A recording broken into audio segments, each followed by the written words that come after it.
Hey guys, it's Steph Sanity. Welcome back to my channel. If you're new here, then welcome. Today, we are going to talk about journaling tips. I will try to keep this video as short, quick, and snappy as possible because I know a lot of you think of journaling as kind of like a chore. Anytime that you sit down and write and read in today's society, it can be looked at as kind of like a chore. Kind of may bring back those like homework in school kind of memories and trigger you to not want to do it. I want to change your mindset a little bit because from my experience, journaling can be extremely beneficial and a lot of fun. So I want to share my tips and techniques so that you can get in that same place with journaling, because if you do, I swear the benefits are unreal. And I know that can help each and every one of you, and that is one of my biggest passions. Later down the road, I plan to produce my own journals in a unique kind of way that I think you guys will really enjoy. So let's start off by talking about the benefits of journaling, get that out of the way, then we'll get into the tips. I'll show you a couple of examples and we'll end it there. Not going to drag this out too much. Stay tuned to the end though, because I really do think that you want to see the examples,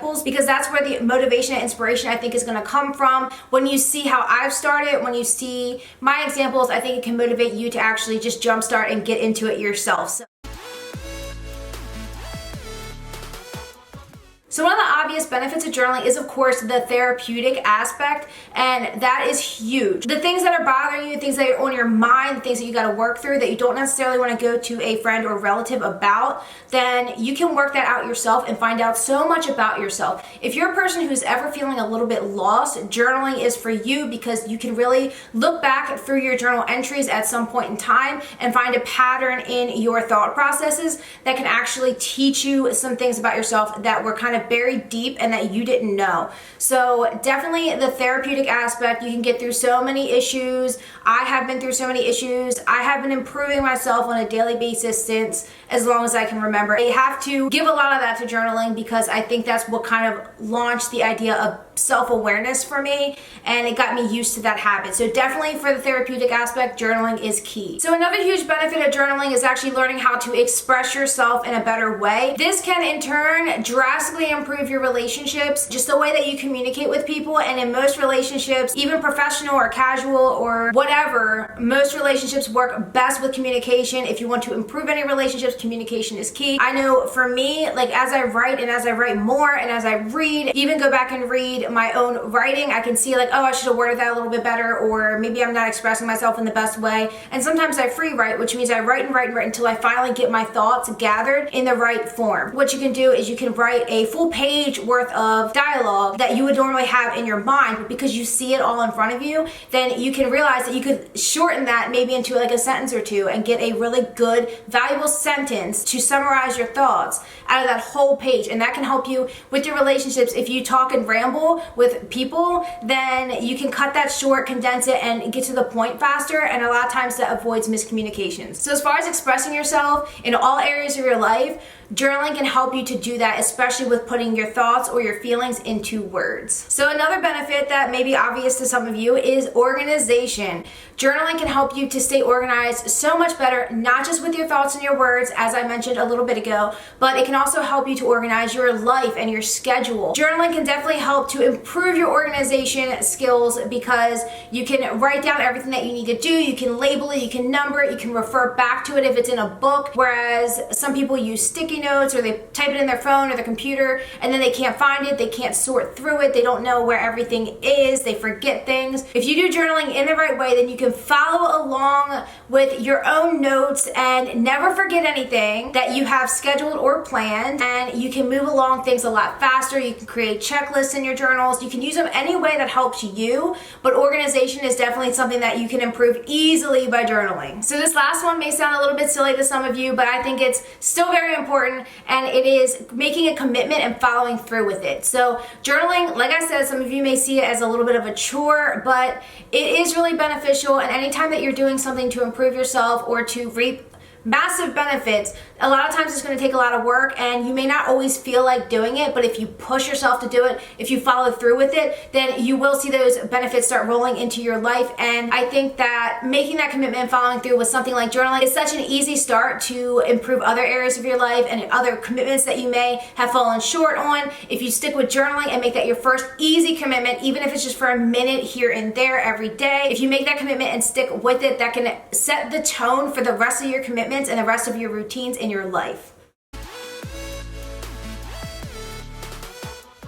Okay, so the first tip is to have at least 2 journals going at a time. You don't want just 1 journal. You can have as many journals as you want going, but it has to be at least 2. And this changed journaling for me. This really made it to where I was motivated to write on a regular basis. When you have a journal like this, and let's say you love this journal, let's envision this cover being whatever suits you best. So you really like this, and the pages aren't necessarily easy to rip out. It will look kind of junked up if you do that. I mean, it's gonna show if you rip pages out. It's gonna kind of mess up the binding and all of that. If you start writing in this and you're not happy with how it turns out, you feel like you're stuck with it, you can't ignore the first couple pages and move on and write in other areas because you just feel like the journal is ruined. That's what always happened to me. I would start writing in a journal, I wouldn't like how I wrote. So then what I had was some journals that I ruined with only 1 or 2 pages filled up, and the rest of my journals were actually completely blank because I didn't want to ruin those as well. I know that sounds silly, and maybe not all of you can relate to this, but I still think you should follow the at least 2 journal rule. This is my first messy journal, and that's what I would recommend. 1 of your journals be messy and 1 be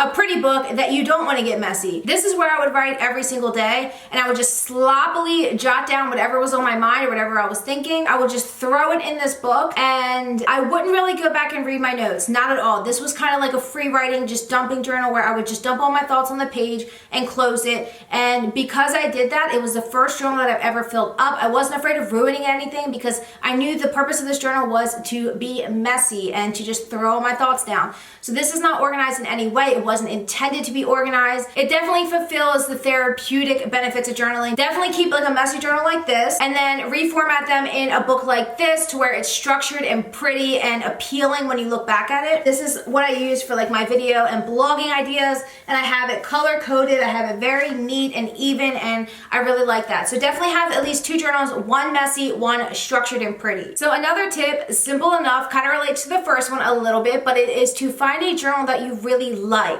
that feels right in your hands, that meets your requirements when you think of what you would want to reach for every day, and then you'll actually want to reach for it. Last tip is to carry a bag. I use this to throw in my purse and keep all of my pens and pencils and highlighters and everything that I need to keep my journals organized. If I need to reach for a Sharpie or a highlighter or anything like that, it is in here. So I'm one of those crazy people who carries something this heavy and bulky in my purse. I have my messy journal, my neat journal for reference, especially like I said, I have my ideas and my content in there. So I like to keep that on hand. If something pops into my mind and I want to schedule it in or just plan for it, then I put it in here. Messy journal, just whatever's on my mind, I need to dump it on the page. I have these 2 in my purse that I carry around, and then I have this because if I ever need any of that stuff to write in my journals, then I do have it right here. I don't like to store things in my mind because then it can get me a little bit stressed and flustered throughout the day because I'll be trying to keep track of everything and it'll be a little bit overwhelming. So I do like to write it down immediately, and having this on hand is really important for doing that. Alright guys, I figured this would be better to show than tell. I'm scrolling you through one of my blog posts about journaling, and the reason being I have some really good techniques here. As you can see, I have some information on free writing, number 2 bulleted list, number 3 observation, number 4 daily log, art journal, gratitude journal. If you're interested in any of those, I have some information on those if you want to check out the blog post. I also have a variety of topics here that would be really easy for you to start with, and there are also some really fun ones that you may not see anywhere else.